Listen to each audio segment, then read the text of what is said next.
but my hands are registered as lethal weapons. That means we get into a fight, I accidentally kill you. I go to jail. Anybody accidentally kills anybody in a fight, they go to jail. It's called manslaughter. So, we're going to talk about the worst movie fights,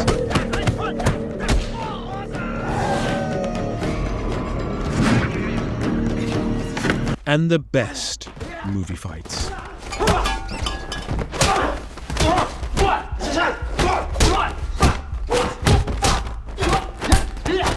And to do so, we're going to pit the best ever scenes against the worst ever scenes and discuss why one is good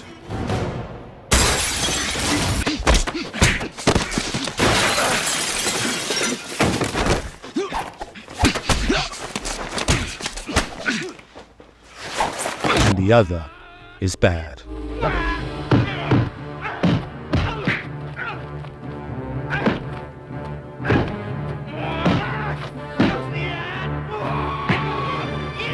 Rules are minimal weapons. You are wonderful. Thank you. I've worked hard to become so. No tigers.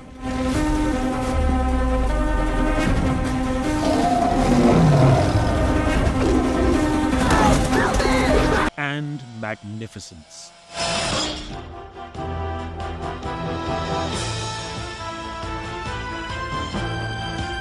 So, let's do this.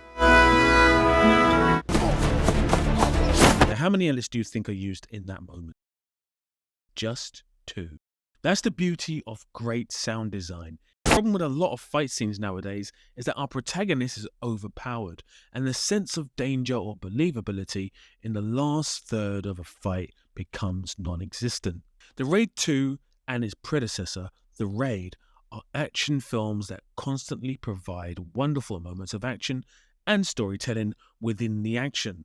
It's the real reason why films like John Wick and Extraction exist. Neither of the films' budgets were particularly high. They just had a wonderful director and the lead martial artist at the top of their game. Now let's look at one of the worst fight scenes in the past 20 years. Pocket, but we should... What? Go out the back. I have another car. And this one is slightly more debatable, because the storytelling, film-wise here, is better than The Raid 2. This is The Bourne Supremacy, the second part in the original Bourne trilogy starring Matt Damon. This was the first time that British director Paul Greengrass stepped on board the Bourne franchise. And his style of shaky documentary camera work was a breath of fresh air back in 2004. It spawned many bad films that wanted to replicate its style. But here's the thing, people got it all wrong. Come on, Landy. This is Jason Bourne. Bourne? It's Bourne. 90 seconds to triangulate his position. What do you want? Are you running Treadstone? The style itself, when it came to narrative, wasn't so bad and added a layer of something interesting to the narrative itself. The problem came when the style was used in the action sequences. As you can see, the camera is just everywhere. There's no rhythm, reason, or motivation for any of the movement. The editing is equally as bad. And as we talked about before, when actors do these fight sequences, they typically aren't trained. So look at all the edits on the impact. Look at this cut here. Tragic editing. Now, many may say this is clever. You edit on the shake and mask it. It forwards the fight slightly after a really bad bit of grappling. But a time jump like that really takes us out of the moment. We are now trained to believe that more time jumps will follow. Again, the threat of danger to our protagonist is reduced. Honestly, the fight is so disorientating that it's indecipherable as to who is who. There's actually a story here within the action, but the shaky cam ruins it.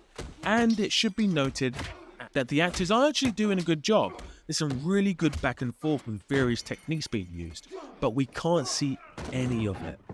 And then it ends like this. A really jarring edit. The reason for this edit, well, it's unknown really. We cut from one angle to the other angle of what seems like the same shot. Really pointless and seems like a cut for cut's sake. A damp squib of an ending to a very poorly shot scene. The Bourne trilogy is my favourite trilogy of any films made. However, with this film again being Paul Greengrass's first effort in the series, his lack of action direction experience really stands out in this film. But what he doesn't do in action, he more than makes up for in. Send her alone, give her your phone. What if I can't find her? It's easy. She's standing right next to you. For the banter of it, let's look at this scene from 2000. Now, there's been some wonderful martial artists in cinema history.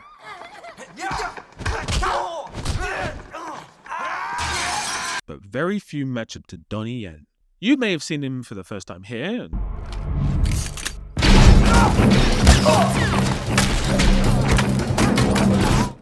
Here. I'm sorry. Me too. What makes the true difference between a great fight scene and a bad fight scene? Well, it appears to be the very same thing I speak about all the time. Simple filmmaking is the best filmmaking. The reason why Bourne Supremacy looks and feels wrong are the exact reason why The Raid done and achieves it. Falls down to the floor, we'd follow down, and then what I do is here, so this is the idea of like combining shots to make it look like one take. Yeah. From here I just move across really fast. Swipe. And then swipe. So basically in that movement from here to here, I'll put a cut because I got mud everywhere. So I go from the stab, so now I'm going to roll, mud, and then action, and then I come across here, boom, slams him down, then turns him over, and then push him down.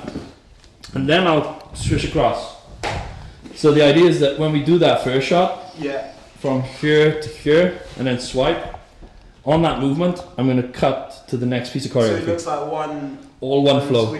If you look at the action sequences in Batman Begins, directed by Christopher Nolan, the fight sequences are subpar.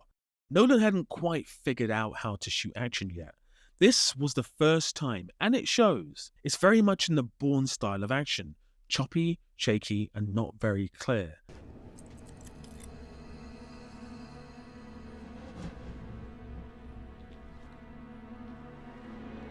What?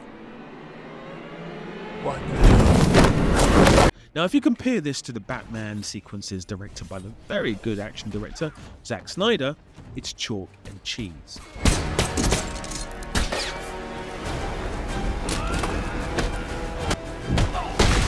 This is the best Batman fight sequence committed to film ever.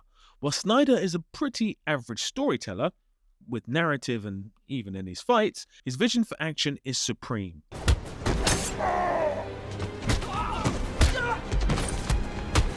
And lastly, a very special shout out to Captain America Winter Soldier, where this scene is just brilliant. And it is so because Chris Evans did most of the stunts himself, so the editing isn't frantic.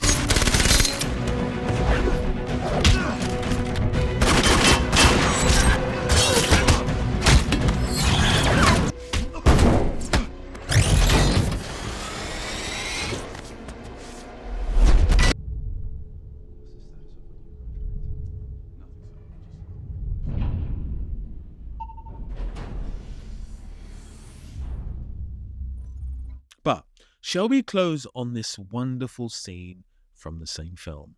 The infamous elevator scene, because here we have everything. Stakes, our protagonist is at a numerical disadvantage, the scene complements the story, espionage, and this line. Before we get started, does anyone want to get out?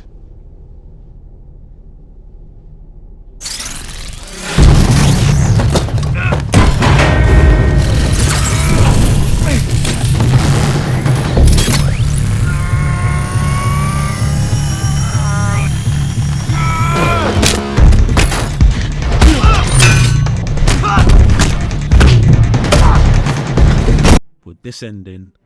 Give it up, Roger! Get that door open! You got nowhere to go!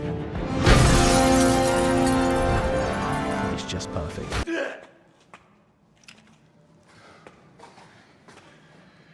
Она тут!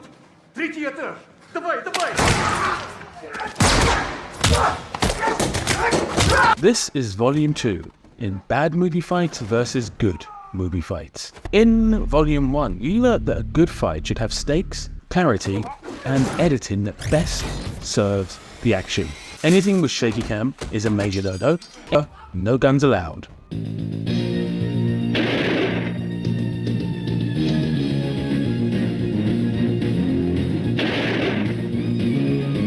So, let's do this. Let's start off with a good fight. This scene is from the film Mission Impossible Fallout.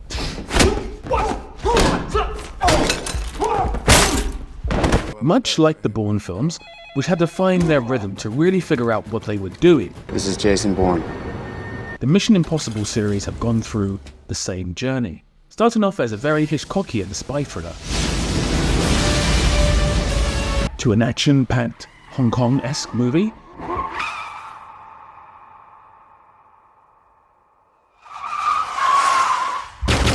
to something more drama-based. It's up to you how this goes. Because you know what I'm gonna do next? I'm gonna find her. Whoever she is, I'm gonna find her and I'm gonna hurt her. To finally settling on being a series that is constructed around elaborate set pieces. And this fight sequence is Henry Cavill's finest moment as an action star so far.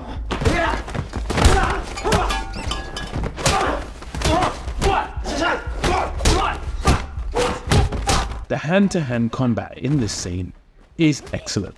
Now don't get it wrong, there are maybe too many cuts in this scene. The real genius of shooting an action scene is to keep the cuts minimal. But the cuts used here are always intentional and are used to progress the action rather than mask the blows. This is a simple example. The close-up of a hand taking the pipe, completely necessary and clear. What makes this fight even more exciting is that our protagonists are actually getting their asses kicked. They could and should lose this fight. They have bitten off more than they can eat with this antagonist. And just when the hand-to-hand combat gets to its peak, we introduce the endgame, a gun. Now in fairness, at this point here, he probably would have shot Ethan Hunt, played by Tom Cruise, but the day is saved by the much-loved character.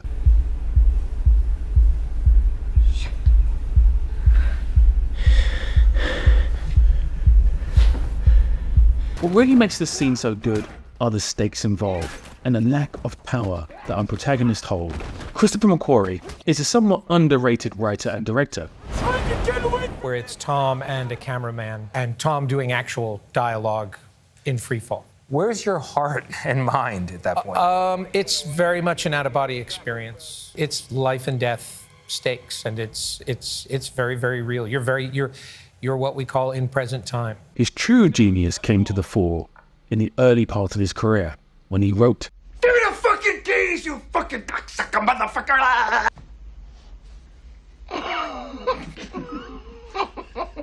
The Usual Suspects. How many keys, you cocksucker? In English, please. Excuse me. In English. How many fucking keys, you cocksucker? What the fuck? And he has gone on to be an interesting action director. The filmmaking here serves its purpose without being overbearing. Can you still make a mask? I need a face to make a mask. Which nicely takes us to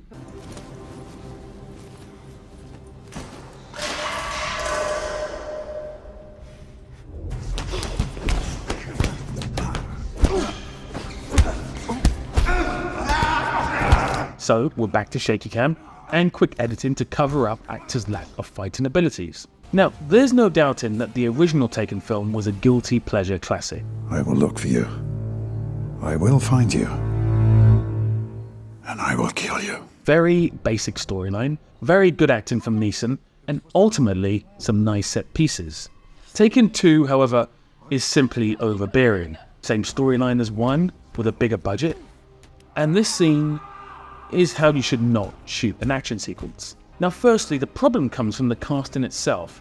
At this stage, Liam Neeson was 60 years old.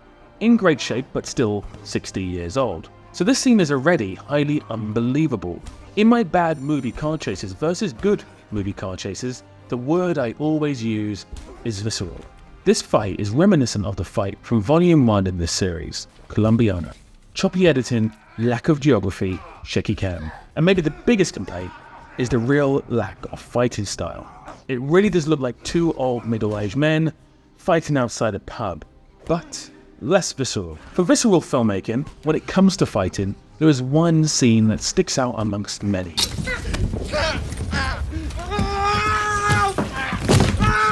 This incredible sequence from the film Saving Private Ryan is masterfully directed by a director who's often accused of being too whimsical, Steven Spielberg. It's simply incredible. Without me even giving you context, you can feel how real this scene feels. Now, there are a number of elements at play here. The cinematography by Janusz Kaminski is stunning.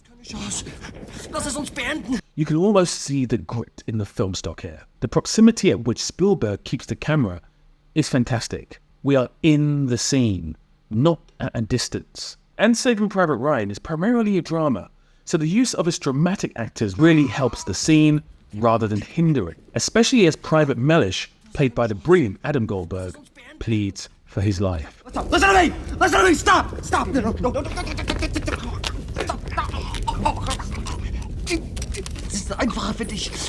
But what frames the scene even more is the incredible acting just outside the room by the hugely underrated Jeremy Davies, who cowardly chooses to not interject. And lastly, a huge element of this scene is the lack of music. It just really adds life to the scene.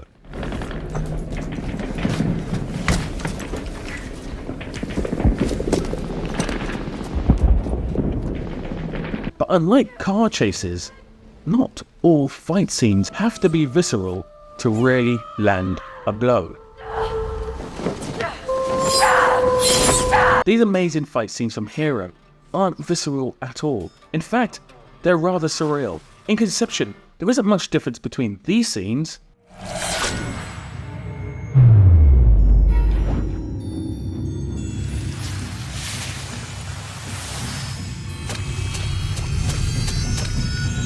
and this.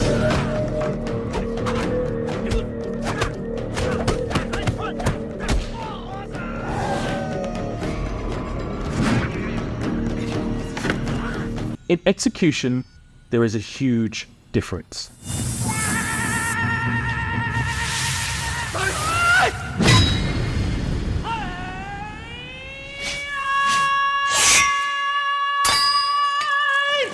Which is why the art and craft of filmmaking is sometimes so underappreciated.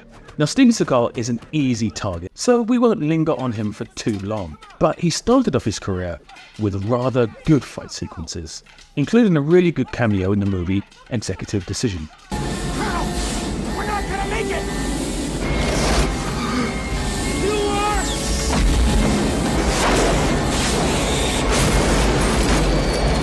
To simply phone in his performances and fighting like this.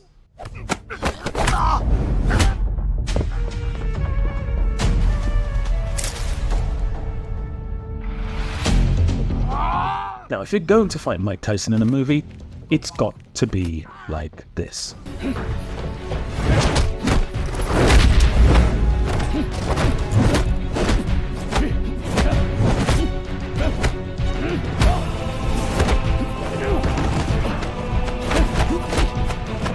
This is the fight from the film Ip Man 3. Now, many of you didn't like the scene from Ip Man 1 that was featured in filmmaking when it comes to fight sequences. But one film manages to solve the problem.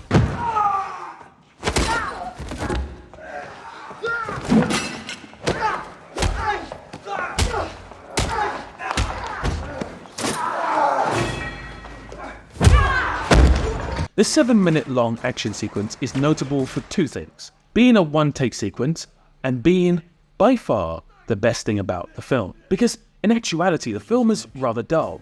and the box office returns suggest that the audience thought so too. But this sequence is masterful. Characters not waiting around to be attacked. Our protagonist is in real danger. She could be hurt, and she has to protect another character who can't fight. It has a lot of the hallmarks from her first film in this video, Mission Impossible Fallout. Now don't be fooled into thinking this is all just one long continuous take. There are plenty of hidden cuts in the sequence, especially as the camera goes behind a character. However, the scene is still simply brilliant. Charlize Theron, who we've featured before, always commits to her roles, especially when physicality is involved. David Leitch, who co-directed the original John Wick, handles the action sequences brilliantly. But, as often in his work, his storytelling isn't quite as well handled, and the ending of the scene is just uber cool.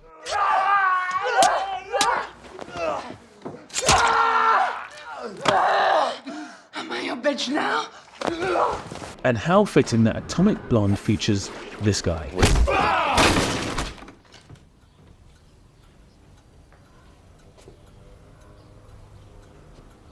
Who features in this scene, which does Atomic Blonde better than even Atomic Blonde.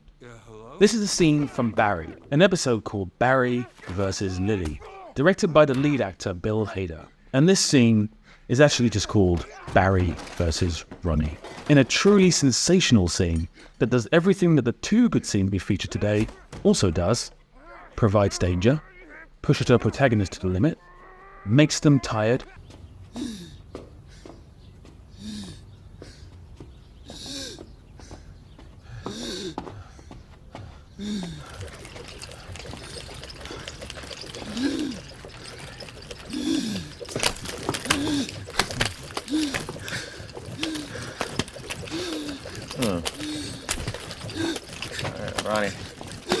Ronnie, you're hurt, man.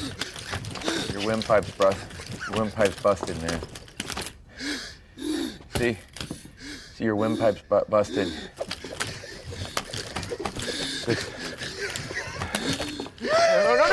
and makes us think that they might be used to fight. Now, of course, he doesn't, but the fight doesn't end there.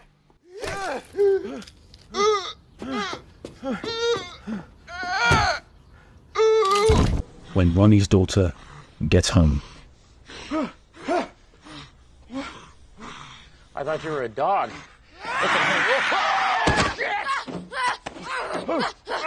Get off me!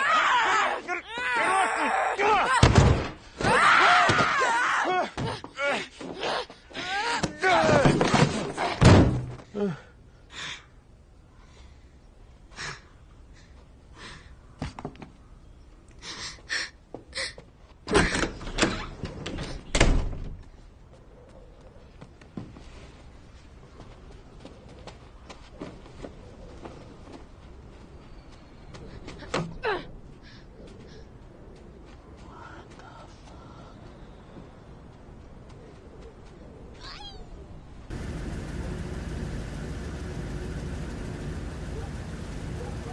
Go get her, Barry. I'm not killing a kid.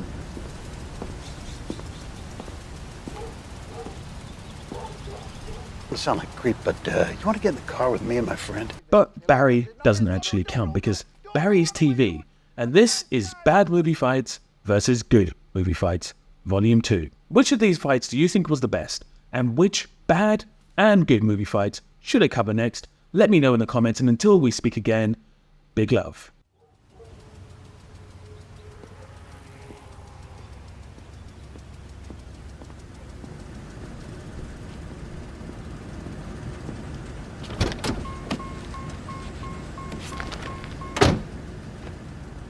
Okay, she's not human. That's what I said, man. She's something else. I don't That's know what what. I told you, dude.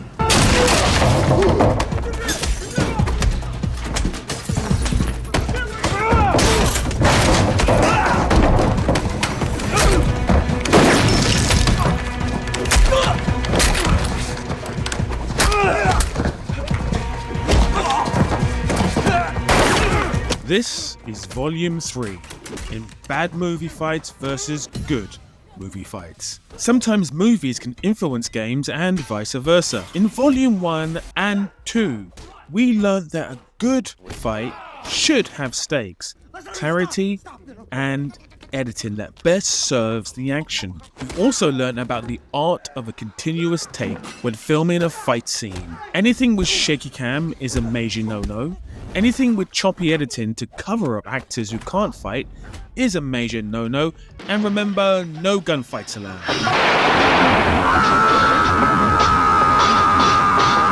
So, let's do this. Let's start off with a good fight from a seemingly continuous take. Now, this scene from the Netflix TV show Daredevil is from a TV show. And this is all about movie fights. However, let's analyze it anyway. Because when this first hit Netflix back in 2015, it started off with a bang. This scene opened the series off and it just got better and better from here. Now, this scene has many cuts and uses the wonderful concept of fighters getting tired. However, not many know that this scene is hugely inspired by this.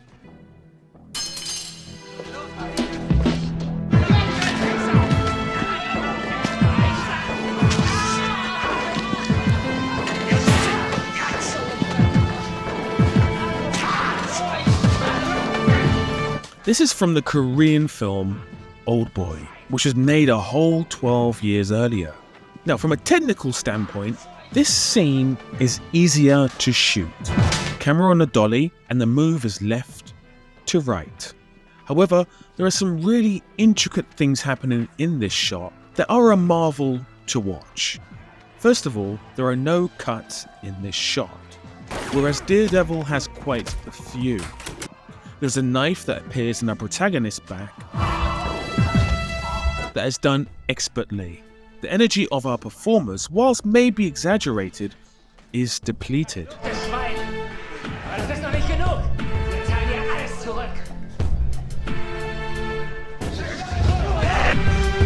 There are plenty of weapons in this scene that are hurled or swung towards our protagonist, which on set must have been a huge hazard. The scene is chaos and it works well for it. Daredevil is more of a dance move.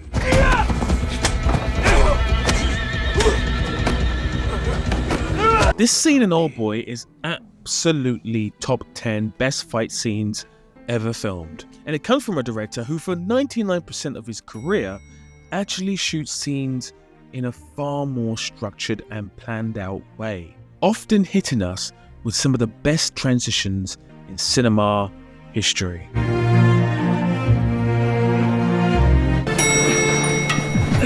For a direct comparison, this film was remade back in 2013 by another master of cinema, Spike Lee.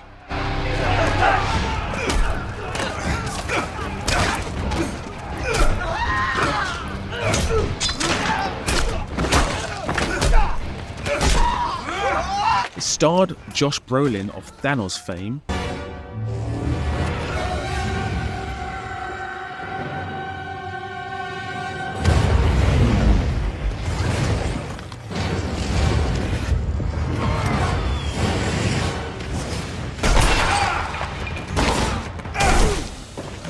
and it seems from the outside like Lee decided to keep the same shot in the film but go from right to left, which geometrically in film language is completely wrong.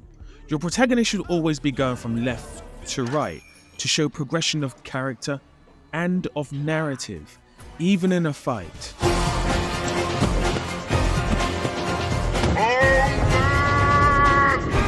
However, Lee is no novice, so there's a fair chance that he did this on purpose to show the character's confusion. Now, it should be said, as a standalone, this scene is actually pretty good. The weapons making such an impact is rather ridiculous. The original Old Boy had impact shots, but they were fleeting. These impacts are brutal and would end our protagonist's life. And there's even a knife strike.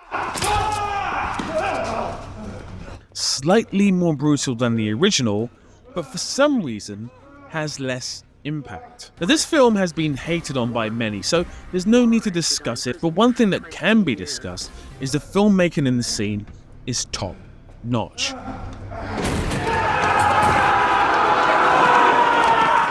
The fighting is not as gritty as the original, but certainly is on par with the Daredevil scene. However, one scene that features the same Daredevil and was going for a similar vibe is the Marvel TV show Echo.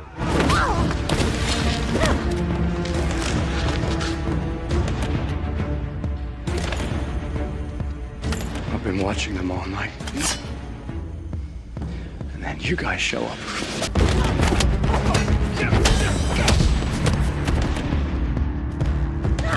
There are two major problems with the scene.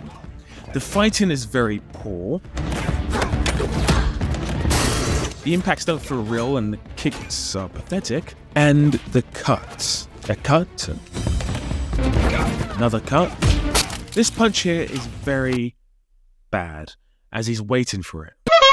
All in all, this scene is let down by bad choreography and hidden cuts to maybe mask our protagonist, and by protagonist I mean Echo's lack of fighting skills. It could be because our actress in the scene isn't quite at the level of Charlie Cox, who plays Daredevil.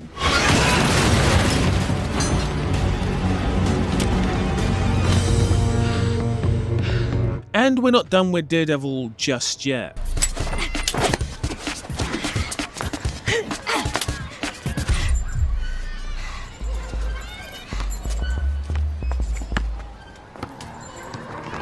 This scene is bad on every level.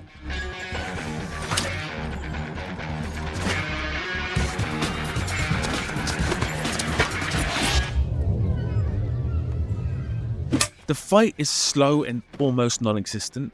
They seem to be play fighting. The music screams mid-2000s techno slop. The camera work is quite simply basic.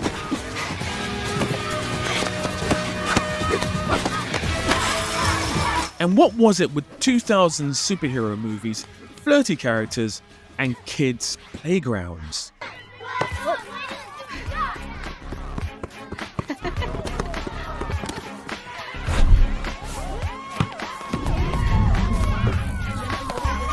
It's a weird combination. Wait. So we've learned all about some great continuous takes during fight sequences. But how can cinema evolve and change the way they shoot action movies? Well, one recent movie managed to do it. I need your permission to operate independently. Permission granted!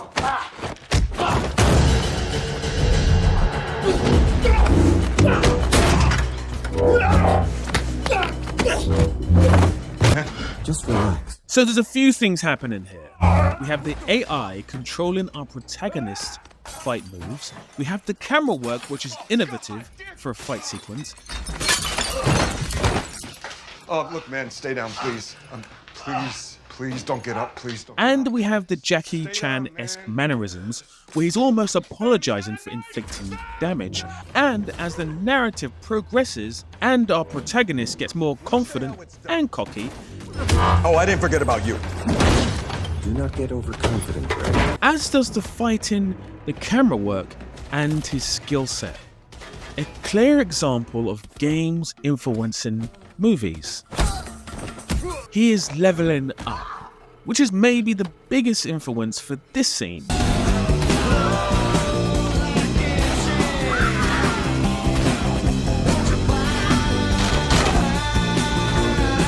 Which in its own way is also innovative. It does, however, contain plenty of shaky cam, hidden cuts, and of course, guns. But the scene is heavily influenced by video games. It's just one small step away from being a first-person shooter.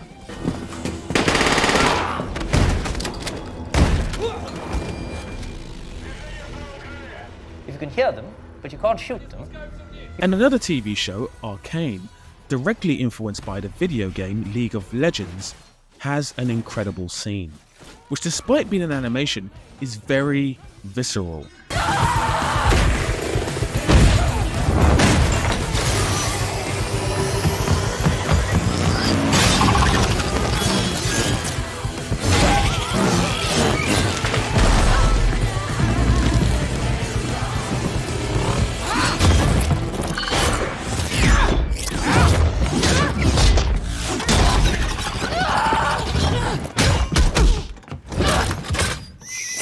But Arcane is TV, so we'll move on.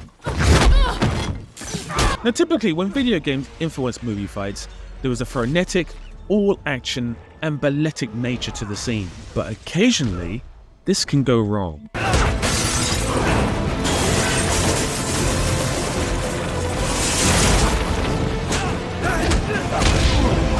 Now the logic behind the fights in this film makes perfect sense scientifically.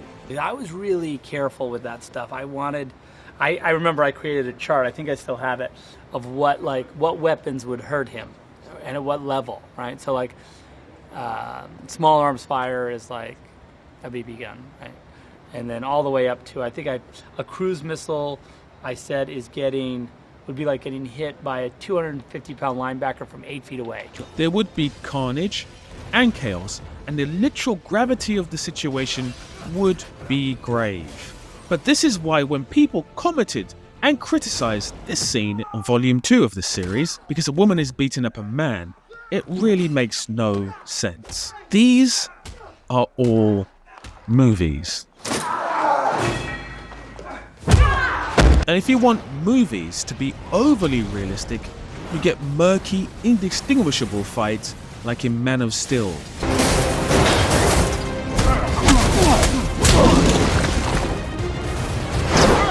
Or you just get this. 4-point scoring system if the rounds wind up even, and the 3 knockdown rule is in effect. Tyson comes out slugging. He comes out smoking like Marvis's father, Joe. Marvis must move or we're going to be out of here very, very quickly. Uppercut, and Marvis is hurt. Razor is down. And that is how most movie fights would end if they were being realistic. Because movies are about tension and drama. There is no drama in this. And it's the reason why this scene from the original Oldboy works better than the remake. Not from a technical standpoint, but from a narrative standpoint. The film is better, and therefore we have a connection with the story, and hence the fight has more drama. Which brings us nicely to our last comparisons.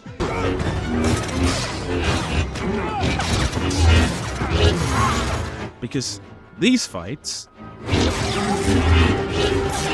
from The Acolyte, Episode 5, are actually very good and quite innovative. The breaking of the lightsabers, the movement. The scenes are quite dark, but still, the fight scenes really work. No! However, this scene from Return of the Jedi is much better.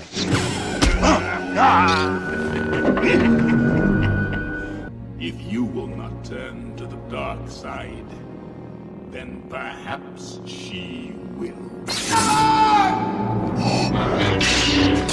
Maybe not technically, but the emotion and the drama can be felt in the fighting style and in the story. The fight itself tells a story on its own. And that's what a fight has to do. It must tell a story.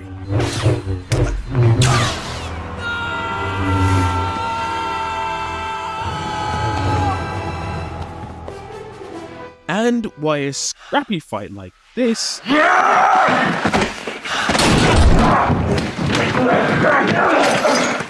can have way more impact than something more stunning like this.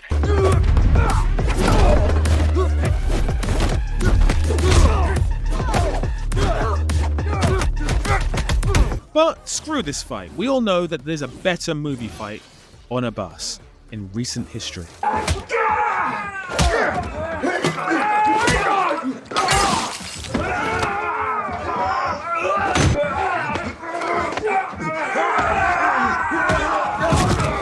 We'll cover this properly in another video. I'm all North. What the fuck are you saying? Nose is broken. My fucking teeth. Ah, look, it's our old friend again. The bat is bad. Nobody ever cares about these poor henchmen, do they? Watch out! Move! Move! Move! Careful, Austin!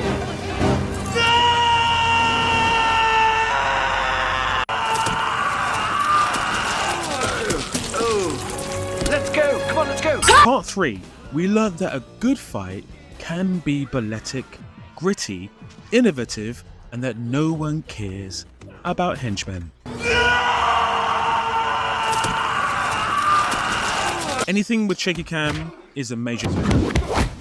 This scene is from the film The Matrix. The Matrix has really 2 good key and famous fight scenes.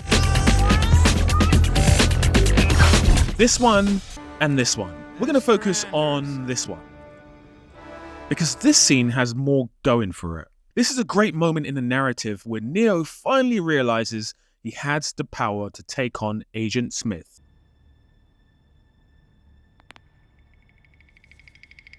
This moment is fantastic, inspired by Western movies, namely Sergio Leone.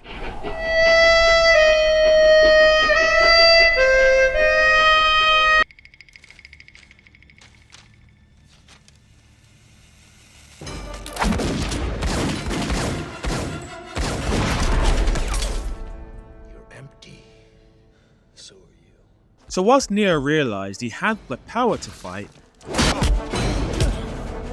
now Agent Smith realizes it too. And the fight style in The Matrix isn't just limited to one style. They use jiu-jitsu, taekwondo, drunken boxing, tempo, karate, and... I know Kung Fu. Show me. What The Matrix is famous for is its use of wire work and bullet time, and it uses it better than most films ever made. Inception may be the closest.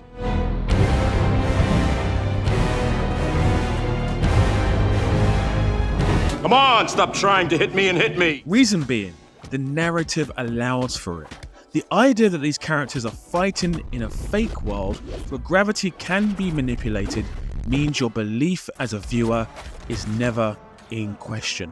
And like all good fight scenes, our protagonist needs to feel like they are in danger. So we feel a sense of dread as well, before the realization that My name is Neo.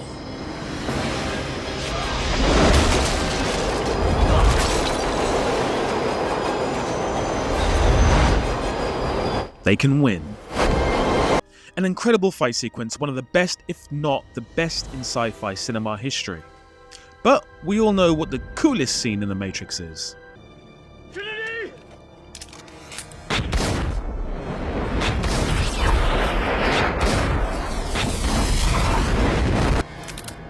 Dodge this. But no guns allowed. For our first bad scene, we'll stick with The Matrix, more specifically The Matrix Resurrections. Now if you're like me, when The Matrix Resurrections was announced, you were probably very excited.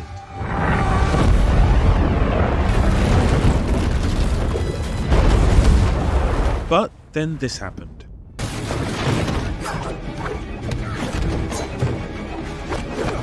Now there are rumors that the director of this film, Lana Wachowski, made this film bad on purpose. And that's the only excuse I can think of for this mess of a film. Now where to begin with analysing this absolute eyesore of a scene? Firstly, what are we meant to focus on? Who is the primary of the scene? Where is our focus point? Not just from a framing standpoint, but also from a narrative standpoint. Who are we rooting for? There is shaky cam, and this line Still no Kung Fu. is just so sloppy.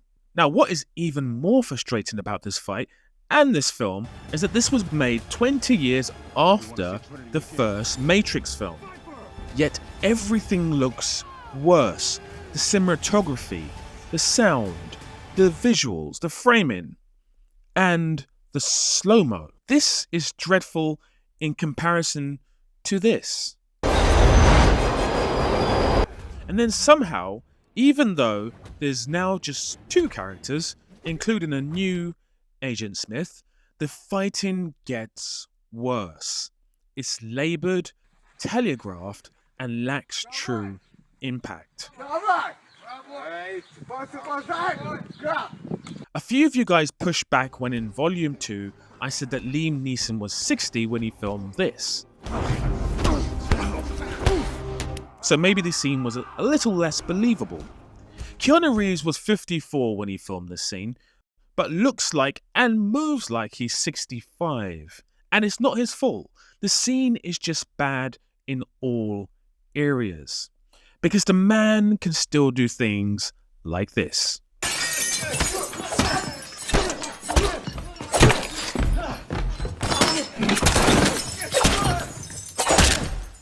Now, The Matrix Resurrection stars this very promising young actress, and she was also the co-star in another show that uses martial arts as its primary fighting style.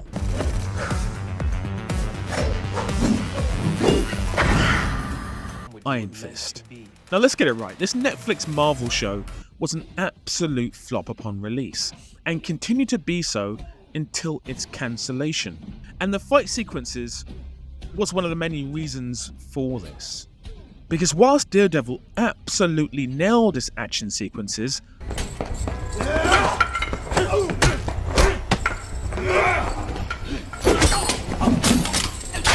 Iron Fist miserably failed, providing poor editing, poor impact blows, and never really convincing us that our protagonist had the necessary chops to be the hero he had to be. Lead actor Finn Jones, to his credit, put the hard work in to make sure that the fighting was authentic. For me, to do that many action sequences, to push them to the limit.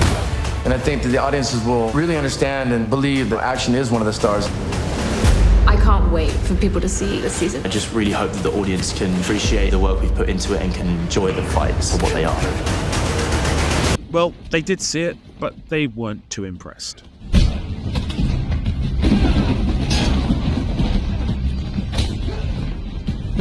Now, all these examples so far lean heavily into martial arts. But where does it all come from?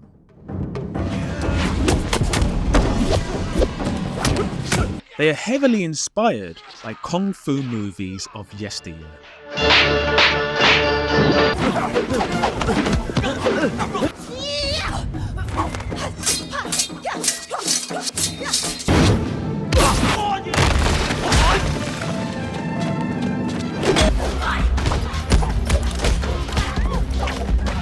But maybe more than anything, the person who took motion picture martial arts to the mainstream was this guy.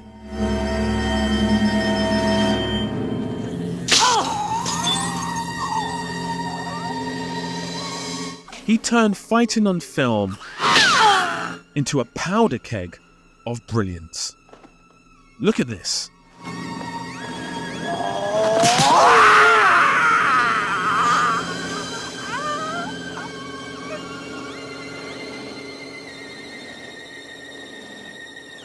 His fights in Enter the Dragon, by far his best work as a film star, remains the stuff of legends. It's his OK Computer, his To Pimp a Butterfly, his Revolver, as to speak. The stuff legends are made on. And potentially, owing to his sudden and untimely death, his legend will always be as the greatest film martial artist ever. Now, of course, there's been many who cast doubts on this. You're a little man with a big mouth and a big chip. And I think you should be embarrassed to suggest you be anything more than a stain on the seat of Cassius Clay's trunks. Brother, you're the one with the big mouth. And I would really enjoy closing it, especially in front of all my friends. Even the director of the film who started this video.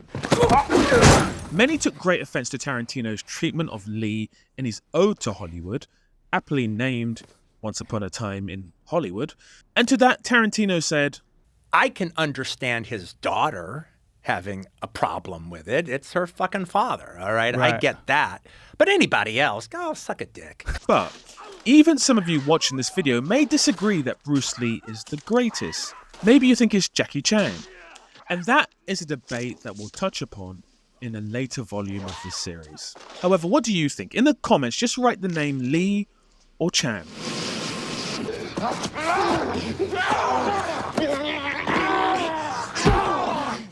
So, whilst these guys are still fighting, in my last video, many of you commented and said this wasn't a Wilhelm scream. Well, maybe, but for sure, this is.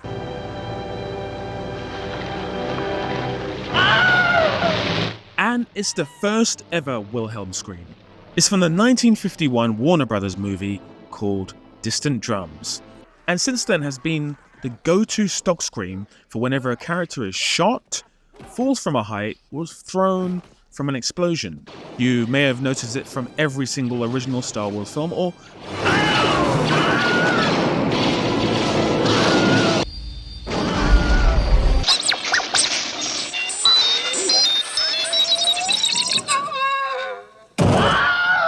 maybe from this. Kung Fu Panda, which is a perfect example of modern films being inspired by classic martial arts. And now there is a new era of great martial arts film stars, especially him. Recent martial arts film, The Night Comes For Us. This scene in particular is brutal.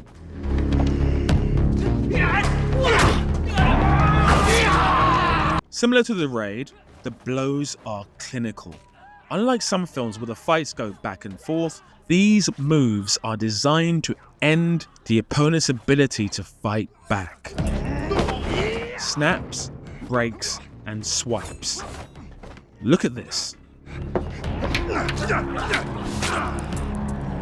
Again, unlike most films where the movement of weapons is aimed to swing away from the protagonist, this is aimed with full intent. Which is why things like this have to be done.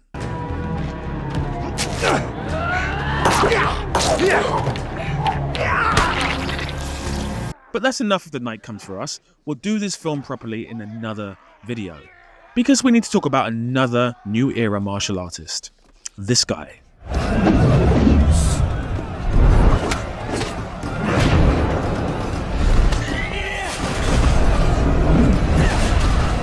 Scott Adkins is a British martial artist who has been in many of your favourite films like Doctor Strange, Expendables 2, Pick it up. John Wick 4. For years he's been on the cusp of being a Hollywood A-lister, with some even calling for him to be the next Batman. Not a bad shout, if I must say so myself. Scott even has his own YouTube channel where he interviews amazing action stars like him. Remember him from a few clips ago? But what about when fights aren't visually precise from a fighting standpoint? Well, you get this. Come on!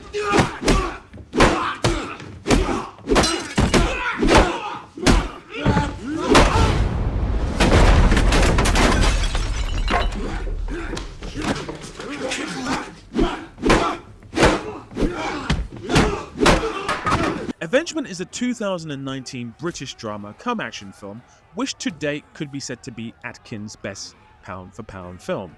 The film is gritty, raw, and brutal. The emotions involved really propel the fighting style. The great thing about a good film is that it elevates the fighting even more. And Avengement is a good film bordering on great. A word I always use is visceral. And you might be tired of that word now. But a fight like this is visceral. It feels real. The Webster definition of visceral is dealing with crude or elemental emotions. And this scene is just that.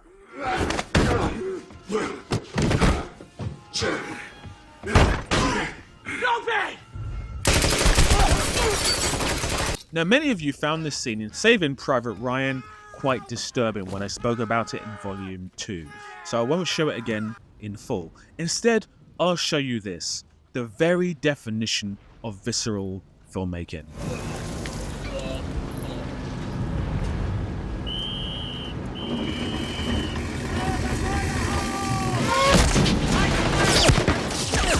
But there are guns. So I'll show you a scene that borders on a fight scene, but still is more of an annihilation scene. It hails from 1990 and was directed by the legendary Martin Scorsese. A scene that sticks in my mind and has done since I first saw it.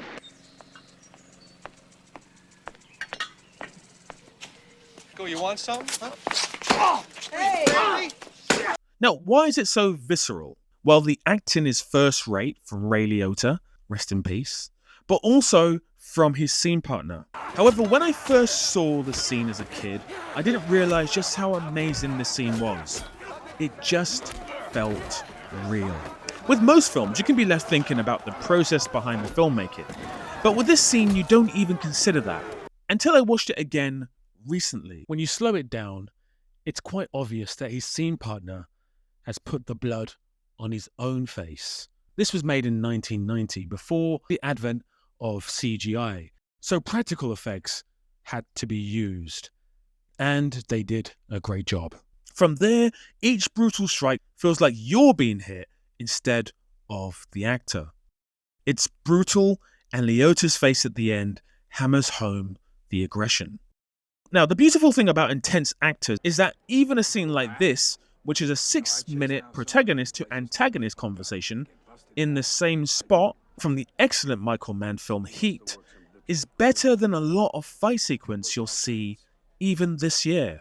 It's like a fight without physical fighting. But we are talking about the two greatest actors of all time here. Another actor who brings that element of realism to his characters is Jon Bernthal.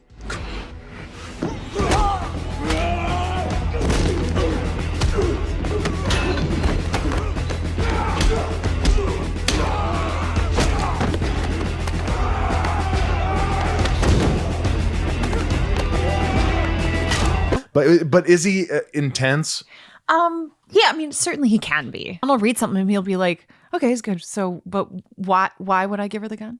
You know, and you're like, oh, why would he? You know, and suddenly you're like, oh yeah, that doesn't make any sense. Why are we doing? And then suddenly you've got an hour on set where you're trying to figure out what you're going to do instead, kind of thing. Kind of because John is too good at what he does. And there's nothing better than a character who's against all of the world when it comes to fight sequences. The Punisher TV series did that brilliantly. First, with this fight from season 1, and this whole episode is a masterclass in controlled aggression, great writing, and excellent pacing.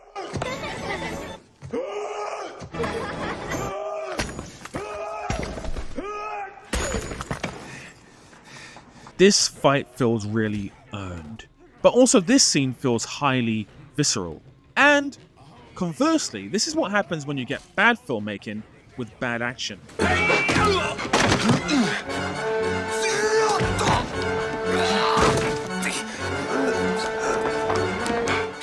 This is the original Punisher from 1989. It's fair to say this film didn't start the Marvel movie's legacy. Now, Dolph Lundgren is trying his very best here, but, well, it's a no from me. So again, it's very fair to say that Dolph Lundgren in this movie didn't start the Marvel movie legacy.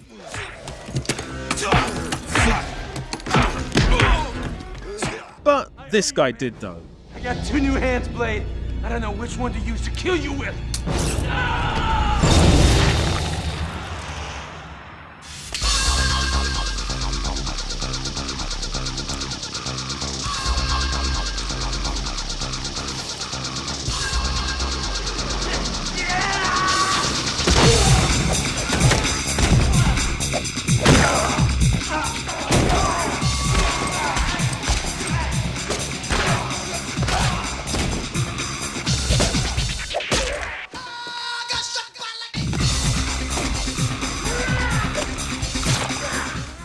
I could watch this scene all day.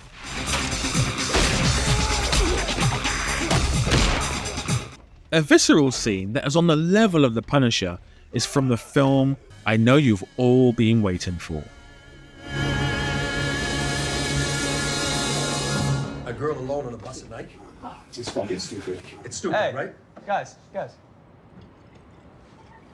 What are you still doing here, old man?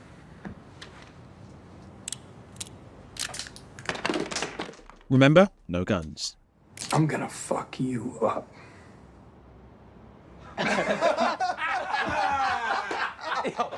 got it. I got it.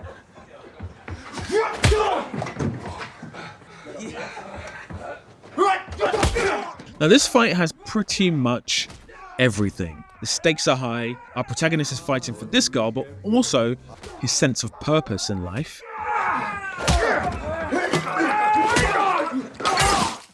The odds are against him because of age, but also because of the numbers, and it has brutality. And of course, our lead actor here is...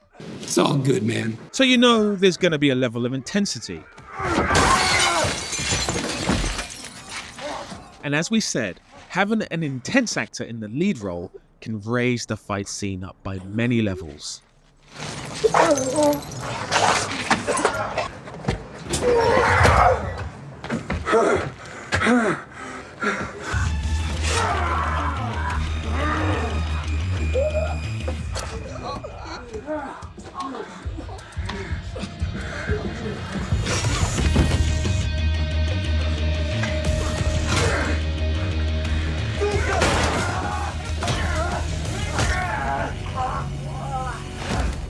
No guns. It really adds something to the rawness of a scene. Robert Pattinson is a really intense actor, and his fighting scenes in The Batman feel earned.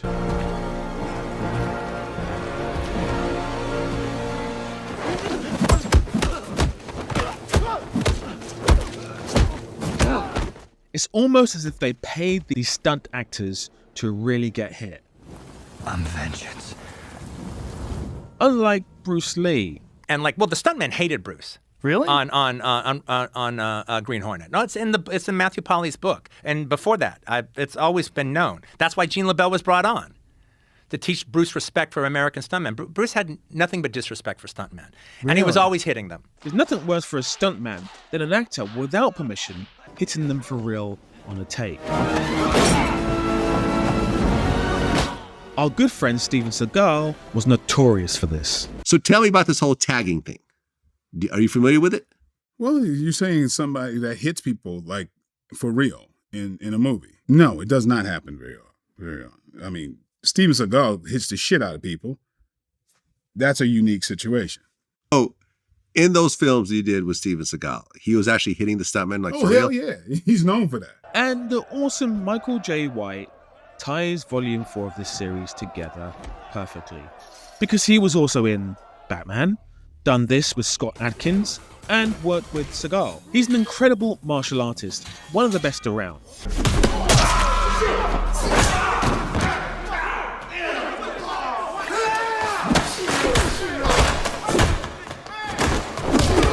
And his thoughts on Bruce Lee versus Jackie Chan are... I think Jackie Chan would win.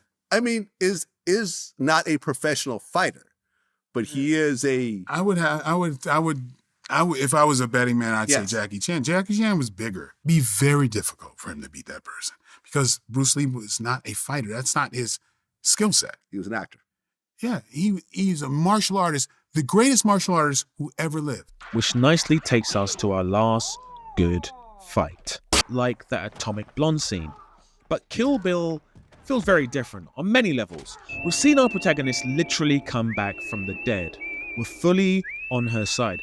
We know what she's been through to get this good, which is why this scene completely makes sense. Wire work, crash zooms, narrative, and this. Yang Wuping, or Wuping Yan, who all the way from The Drunken Master starring Jackie Chan back in 1978 to The Matrix in 1999 to Crouching Tiger, Hidden Dragon in 2003 to Kill Bill to Kung Fu Hustle, has choreographed and directed each film. I guess these guys are not going to stop fighting.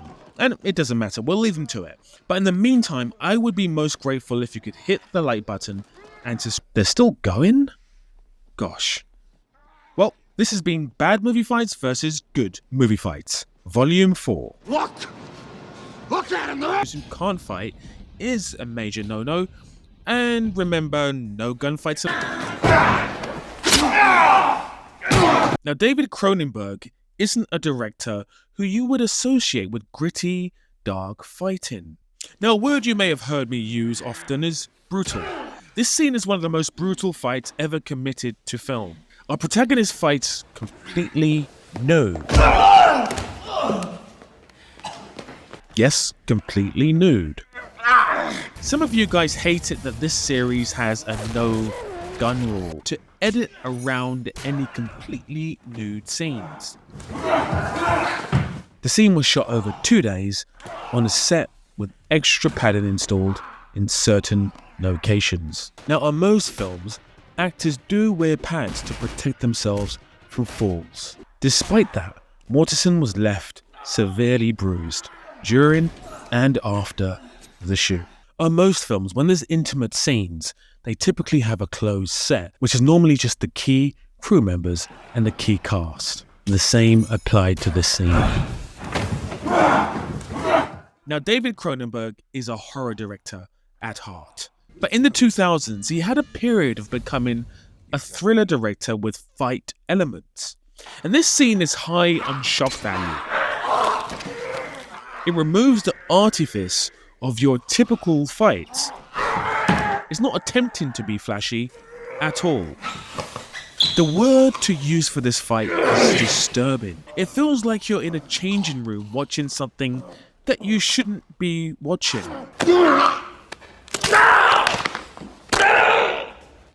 I liken this scene to this scene. It feels so easy to put yourself in the victim's shoes and to irk at each blow. Our lead actor in this film is Viggo Mortensen. The man was born intense, and this feeds into the idea of using intense actors in fight scenes. You may remember him from this. I bid you stand! Men of the West!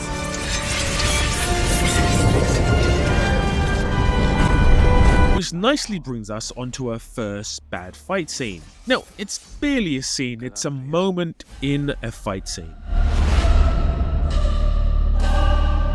Lord of the Rings, The Rings of Power is an Amazon series which is attempting to extend the Lord of the Rings Tolkien folklore.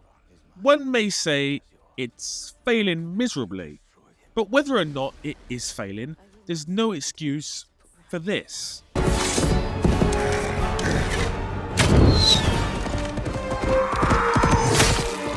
Now, on this channel, I avoid the whole girl boss topic. It's boring now and very long-winded. However, where do I begin with this? Firstly, it's completely nonsensical. She's already avoided a spear. It's out of keeping with any of the grounded fighting style established in the movie so far. But also, on a pausing of the scene, it's clearly a dummy being used here. I don't understand this choreography, the thought process, nor the execution. For swords and armory fights, I think I prefer this. Now stand aside, worthy adversary. 'Tis but a scratch. Victory is mine. We thank thee, Lord, that in thy mercy... Come on, then. This scene is from Monty Python and the Holy Grail. And Monty Python started off as a hit TV series. As many of you have pointed out, it's a shame not to have TV fights in this series. And I agree, it is. But using the title, Bad Movie and TV Fights versus Good Movie and TV Fights, is a little cumbersome. However, each episode so far has featured some good and bad fights from TV, so I'll continue to do so. Fights like this are as good, if not better, than movie fights nowadays. And you cannot be a bit of Justified. 2. I would include Justified in every single volume, if I could, but... Sorry about your tablecloth. The guns. Now, every volume I say, no guns. Well, the 80s were gun crazy.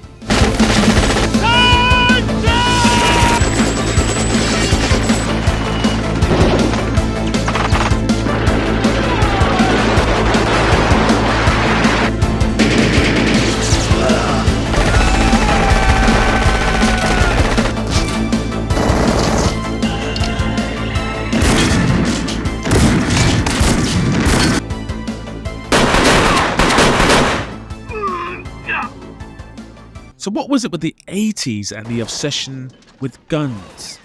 Well, there's probably many reasons, namely this guy, but that's not to say the 80s didn't also have some great fight sequences. Which of the action stars in the 80s do you think was the best?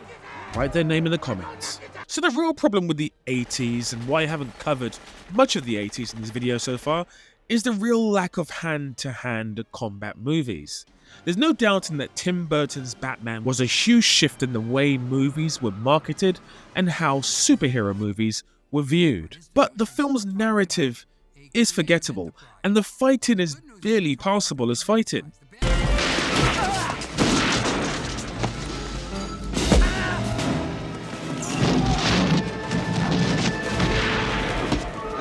Michael Keaton's Batsuit didn't help, as he can barely move his body, and the fighting style is, well, punch, punch, kick, punch, or XXYX.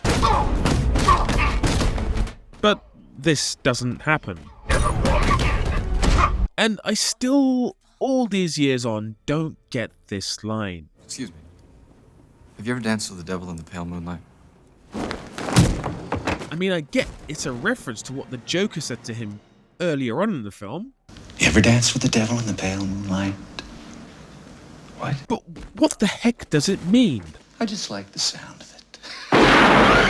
But the 80s were notorious for cheesy lines like this, and moments like this.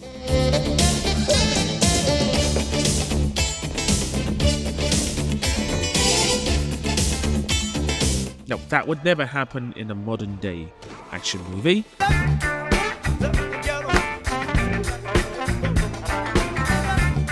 Okay, there are exceptions. And Van Damme brings us on to our next good fight.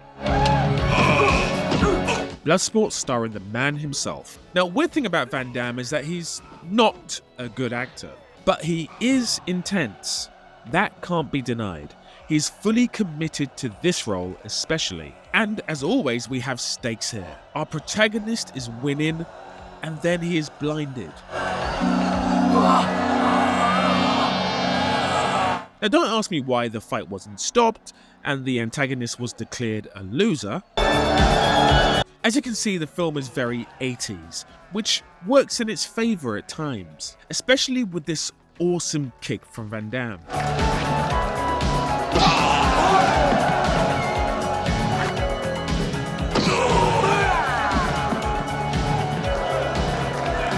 So good they had to show it 3 times. Now, the fight as a whole isn't the best. A lot of the contact doesn't feel impactful, but the great moments truly stand out.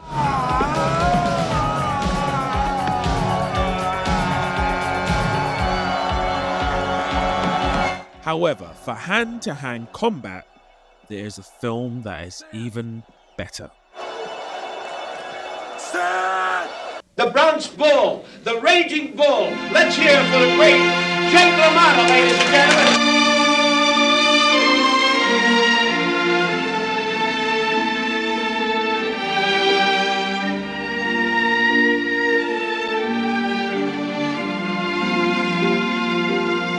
Now, we discussed the visceral Martin Scorsese fight scene in the last volume, and the one thing I neglected to mention about the scene was that the real impact was coming from the sound effects.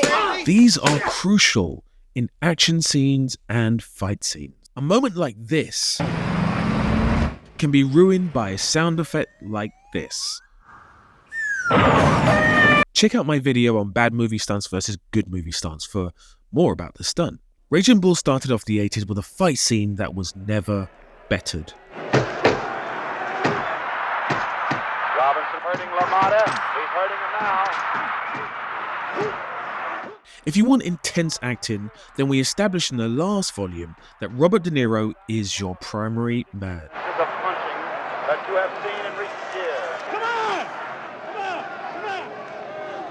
Come on! And this film is all about a man's self-destruction. And this scene is the epitome of self-destruction. The filmmaking here from Scorsese is outstanding. Right come on, Ray.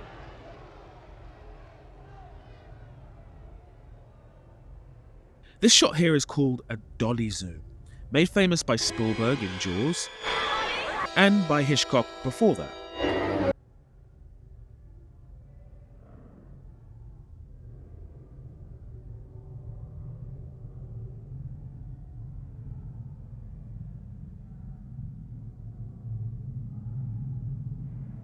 Majestic.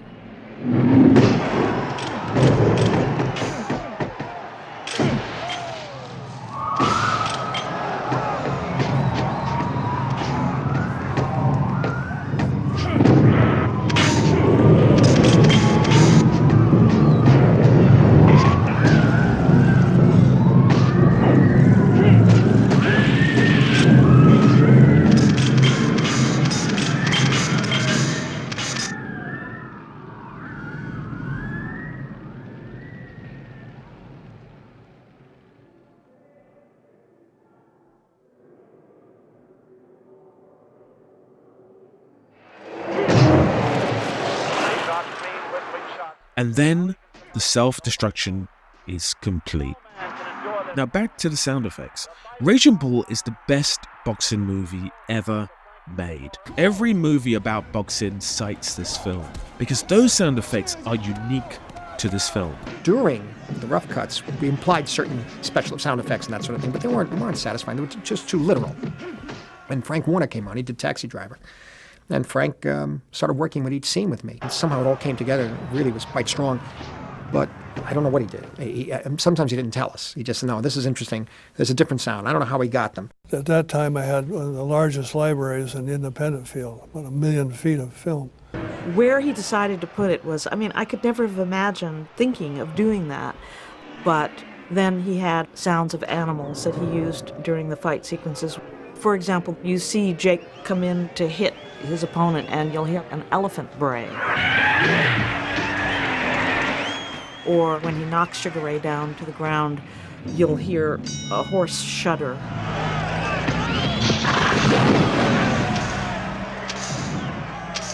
I use a lot of animal sounds, howling and screaming, all different kinds. And then by controlling the speed and the direction of the sound, made something quite different. And back to the scene. Listen to those sounds. Amazing. From the ring, the crowd is standing and cheering as he just cannonaded Jake LaMotta into a death. And this frames the scene perfectly. Wouldn't want to quit. He wanted to go. Hey, Ray. Never went down, Ray. You never got me down, Ray. You hear me? Never got me down. Dark, majestic, cruel, and beautiful. Words that can be also used to describe Batman. Many of you pushed back when I said the Batman Begins fighting scenes weren't very good. Because Christopher Nolan hadn't quite perfected fighting scenes on film just yet. He was still cutting his teeth, which is true. Now in real life, this isn't the case. Tom Hardy is 5'7" and Christian Bale is 6'1". The scene shares a lot of similarities with the Raging Bull scene. Destruction. Now each one of the good scenes in this volume were brutal and about the intense destruction of character. And anime can sometimes have the best narratives about the destruction of a character. It is also a great visual medium for fight sequences. Now, I'm not a huge anime buff, so my knowledge isn't large enough to comprehensively talk about the best fight scenes in anime. But give me the names of anime and their best fight scenes in the comments and I'll check them out. It looks like I win.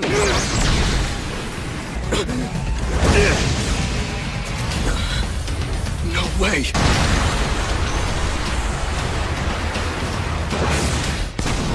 Now in the last video, I asked you to comment who was the better film martial artist, Jackie Chan or Bruce Lee. And by the looks of the comments, you preferred Jackie Chan.